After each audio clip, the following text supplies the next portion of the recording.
So MLOps is a field that a lot of people don't know about, and it is booming. The number of job roles in this domain have increased multifold in the last 1 year, and in the coming 2-3 years also you will find a lot of MLOps engineering opportunities. And in this video I'm going to discuss about a complete roadmap on how can you become an MLOps engineer, what are the skill sets required, what exactly is an MLOps engineer, and how different it is from a DevOps or a cloud engineer. Should you transition to an MLOps engineer, and how can you prepare for free? A structured roadmap is there in this video. If you're new to this channel, make sure you hit that like button and subscribe to this channel for more such amazing content coming ahead. So without any further ado, let's get started. So in this video, we are going to talk about MLOps and what is MLOps, how can you become an MLOps engineer, and why it is important. There are four major things that we're going to discuss in this video. One is MLOps. Then we'll talk about what is the skill set required for MLOps. We'll talk about how can you prepare, and that too for free. This is very, very interesting part. And which companies are currently hiring, and how can you get hired as an MLOps engineer. Whether MLOps engineer is a good field for you if you're already into cloud or already into DevOps, or you're a normal software engineer, is it worth it for you to move to a field like MLOps? So we're going to discuss each and everything. But before that, let's discuss what is MLOps. So it's a very familiar word, right? You all would be aware of a word known as DevOps, right? So we see software development lifecycle. In the software development lifecycle, there are different stages. Out of all these different stages, there are so many operations that are there, right? How can an engineer, or how can a person come in and solve for those operations? That is a DevOps engineer. Basically helps improve operations within the developer SDLC lifecycle. So that's what a DevOps function is. But what is MLOps, right? MLOps is the same thing but for machine learning operations. So if at all you know somebody who's an ML engineer, and then an ML lifecycle, from this ML lifecycle, if at all you can reduce the operations or make it more efficient, I think you would be considered as an MLOps engineer. And we'll discuss about what an ML engineer does and what are the skill set that you would need. And it's a very, very important role in 2026 because a lot of people are building ML models, but there's no one to deploy, there's no one to figure out how to actually make use of these and how to put these in productions. So I think you are the one who can break the wall between a data scientist and a production engineer. That makes an MLOps engineer.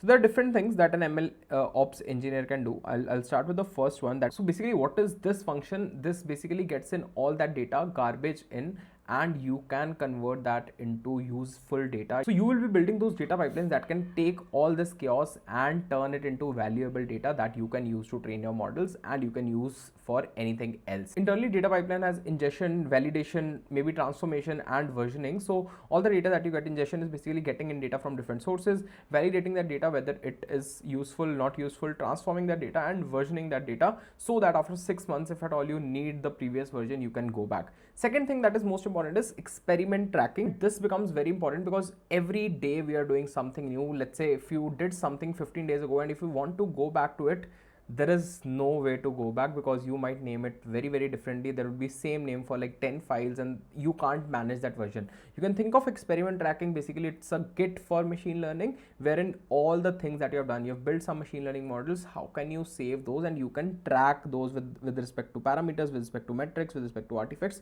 That is experiment tracking, and this is also an important function. Third basically is the model registry. After experiment tracking, now you know like these are the models that are currently working, but this model registry is a single source of truth that tells you whether this model is approved for deploying to production, whether this was approved, who approved it, when was it approved, and like each and everything that is required for a model. If you need any information, this is that single source of truth. Next is serving infra. That is also very, very important. So training model is just a file with weights, and this serving infrastructure is something that wraps it up in a way so that it becomes callable. It can be an API endpoint, a batch job, or a streaming processor, or anything else, right? So it is the one that keeps it running at scale. So once the model has been deployed, then comes monitoring whether your model is performing correctly, or there's some error, or it is like giving some weird answers. For example, in software development lifecycle, if at all, for example, there's some issue with the API endpoint, right, we'll get some error, and that error is visible.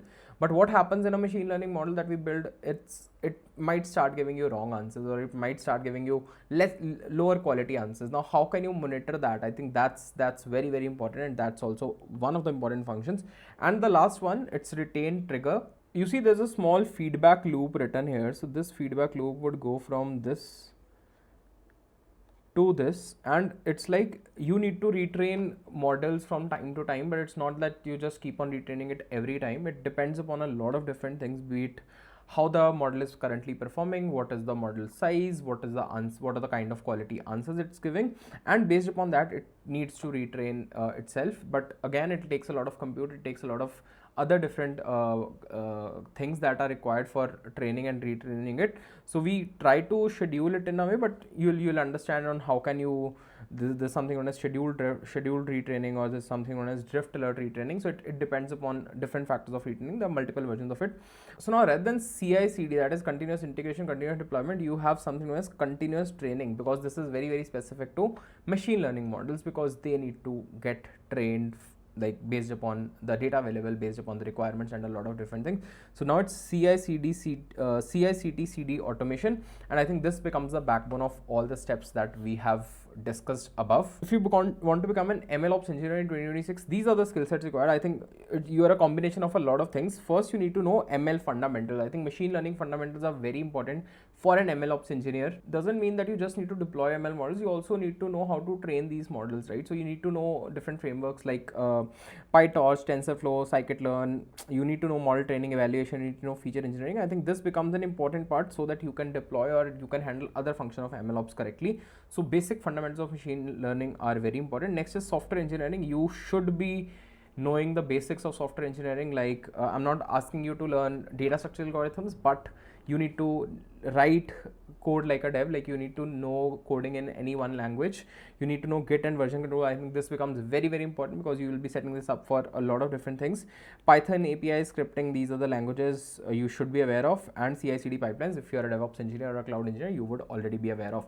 Next is deployment and infra. I think deployment and infra becomes very important again, and this is where Docker, Kubernetes, and cloud platforms can come in. Cloud platforms can be AWS, GCP, Azure, anything, and also for model serving, right? There's so many examples, but Bento-ML is something that it's very common, right? You would have heard of it before. And cloud platforms you should be aware of. So deployment and infrastructure is another skill that you should be aware of. Next is data engineering. Now, an important part of your skill set should be data engineering. You need to understand data pipelines, Airflow, Prefect, or feature stores, SQL, and data warehousing. I think these are some of the data engineering skills that will make you a good MLOps engineer. And last part, that is monitoring and governance. For example, the model that worked the best in training but might not work the best in production. So you need to like constantly monitor it. For experiment tracking, you can use MLflow, weights and biases, and responsible AI and compliance. There are so many different parameters on which you can learn of all of this. But these are the major skill sets that you need to learn as an MLOps engineer, and that can get you jobs in MLOps. Let's also talk about how can you learn all of these skills for free. My friends at CodeCloud have this 100 days of MLOps, wherein you can learn all of these things for free, and there are hands-on exercises, like all the skill sets that I talked about before, right? So all hands-on experiences wherein you will work on all of these assignments, and by the end of 100 days you will have covered all of these skill sets, and you can learn and you can start applying for jobs. Also, I think you will get it will help you build your consistency. I think consistency is very important. So if you start today, right, from like 3 months, 100 days is close to 3 months, 10 days. So you'll be very, very consistent in learning to become a machine learning operations MLOps engineer. So I think this is very important. I've already told you about 100 days of cloud and 100 days of DevOps. They've already launched these before, and I've talked about them before, and a lot of my subscribers have already started doing it, and I've got really good feedback. So I think MLOps is going to be the skill of the future, and you should definitely check it out. Let's see on their platform how does this look like. So you can see I'm on the page of CodeCloud, and they have 100 days of MLOps that's recently launched. What you will do, you will have 100 real world tasks, 12 tool categories, 1 MLOps task to complete each day. All the skill sets and the kind of work that we have discussed, you'll be doing that on hands-on. What you will be able to learn, you'll learn data versioning, experiment tracking, model training, containers, model serving, monitoring, all of these skill sets. What 100 days will help you have? MLOps engineering confidence in public, MLOps portfolio, and a code cloud verified badge you will get if you complete this journey over the next 100 years, over the next 100 days. So many companies are hiring for MLOps engineer also. So let's try and see how can we access this 100 days MLOps challenge. I'll simply try to sign up. I am already signed up. If I'll go and check out, so this is the platform wherein you can get started with a lot of different things. If I'll click on job prep, you will see 100 days of MLOps. I'll click on 100 days of MLOps and I'll start with the first lab. So you can see this is the curriculum. So there are 100 days of DevOps also, 100 days of cloud, 100 days of cloud Azure. But let's click on 100 days of MLOps. I'll click on create a Python environment. Like these are the 100 tasks that you can see on the screen. Each of these tasks has like 500 experience points, and you can like see these points here. This is a very, very good gamified experience. Also, you can refer your friend and get 500 more of these credits. I'll simply click on day 1. I'll click on add to practice and I'll start with day 1 task. So once I start with the day 1 task, it is loading their lab that I can work on directly. So I can see this is the panel. So they're just giving a tour of the lab. How does the lab session look like? So you can see this is the first task that I have. The X-Fusion Corp Industries data science team needs a standardized Python environment for their new ML model. Set up a virtual environment with the required ML libraries in the control panel host. Create a Python virtual environment named MLN under root code using Python 3. Activate the environment and install the following packages. Generate a requirements.txt file using pip freeze and save it at this. So this is the terminal where you can write in the code. So this is the first task wherein I need to create a Python virtual environment. I've written the commands for Python virtual environment. Now I need to activate the environment and install the following packages. So I'll try and activate. So I think the activation has been done. Maybe I'll try adding in some of these libraries. For example, they want me to add matplotlib, and I'll then generate requirements. So it is parsing and it has so it is done. Now I'll generate some requirements, and lastly they want me to verify. So I'll verify and save it. So I think that's the command. So it's done. I think we've done the first task, and let me try and check if it is correct. If I'll click on confirm, so they'll tell me whether I solved it correctly or no. Yep, so I can see it is done. So my day 1 for 100 days of MLOps challenge is done. Now second day I can go to the second challenge, but this is I'm currently on the free version, but if you're on the paid version, you can do as many tasks as possible each day. On the free version, you can access 1 task each day, and for 100 days you can do it yourself, and it helps you become more consistent, right? So this is how my day looked like, wherein I complete the streak and I got 500 points and my day 1 is completed. So this is how you can also start your journey, and this is completely free. I'll put the link in the description for Cloud's MLOps challenge, MLOps path, right? Some more details about it. Let's see if we can get some more details about it. So yeah, so you'll just see some topics, right? So you see some basic Python ML stuff. You also see some basic MLflow stuff. You see DVC pipelines. You see how can you install and initialize a feast feature store.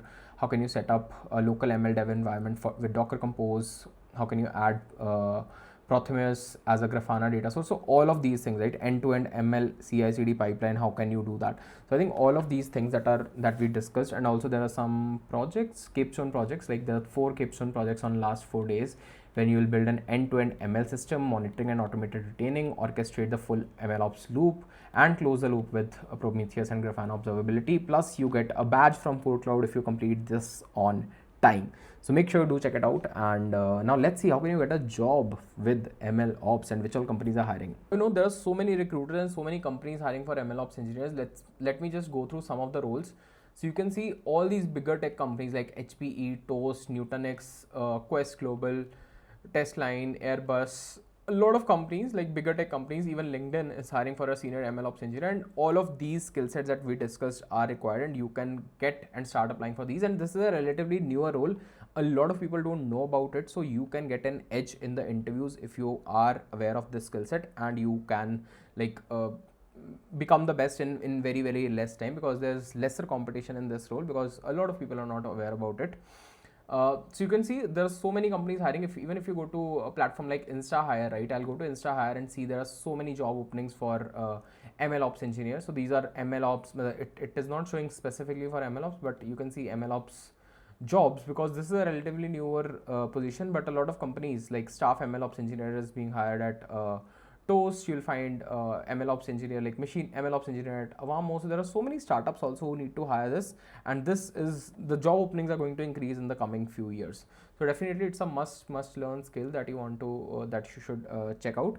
Also, if you have any doubts related to MLOps, let me know in the comments below. If you need more videos or even more detailed roadmap, let me know in the comments below. I'll be more than happy to answer. Go check out Code Cloud's MLOps 100 days free 100 days of MLOps and start your journey today. I'll pin the link in the description. That will help you get started. That's completely free. You can access all of their labs, and you can submit a task each day. This was it for this particular video. Thank you so much. All the best. Good luck and bye.